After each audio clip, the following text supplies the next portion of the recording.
சென்னை செங்குன்றம் அருகே சாலையின் தடுப்பு சுவரில் கார் மோதிய விபத்தில் கார் ஓட்டுநர் மற்றும் தாய் மகள் என 3 பேர் உயிரிழந்தனர். கணவர் மற்றும் மற்றொரு மகன் மருத்துவமனையில் தீவிர சிகிச்சை பிரிவில் அனுமதிக்கப்பட்டுள்ளனர். திருவள்ளூர் பகுதியைச் சேர்ந்தவர் ஜெயவேல் உஷாராணி தம்பதியினர். இவர்களுக்கு சாய் மோஹித் மற்றும் சாய் மோனிஷா ஆகிய இருவரும் இரட்டையர்.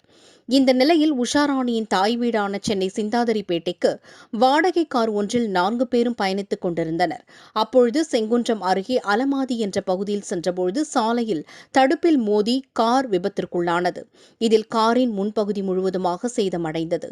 இந்த விபத்தில் உஷாராணி, அவரது 4 வயது மகள் சாய் மோனிஷா மற்றும் வாடகை கார் ஓட்டுநர் அனஸ் ஆகியோர் நிகழ்விடத்திலேயே உயிரிழந்தனர். ஜெயவேல் மற்றும் 4 வயது சாய் மோஹித் ஆகிய 2 பேரும் படுகாயமடைந்தனர்.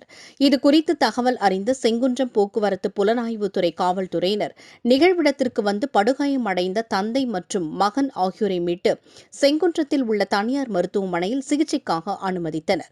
அங்கு அவர்களுக்கு தீவிர சிகிச்சை அளிக்கப்பட்டு வருகிறது. இதனிடையே உயிரிழந்த வாடகை கார் ஓட்டுநர் மற்றும் தாய் மகள் ஆகியோரது சடலங்களை கைப்பற்றி உடற்கூறு ஆய்விற்காக சென்னை அரசு ஸ்டான்லி மருத்துவமனைக்கு அனுப்பி வைத்த காவல்துறையினர் இந்த விபத்து தொடர்பாக விசாரணை நடத்தி வருகின்றனர்.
உடனுக்குடன் செய்திகளை தெரிந்து கொள்ள வில்லம்பு சேனலை சப்ஸ்கிரைப் செய்யவும்.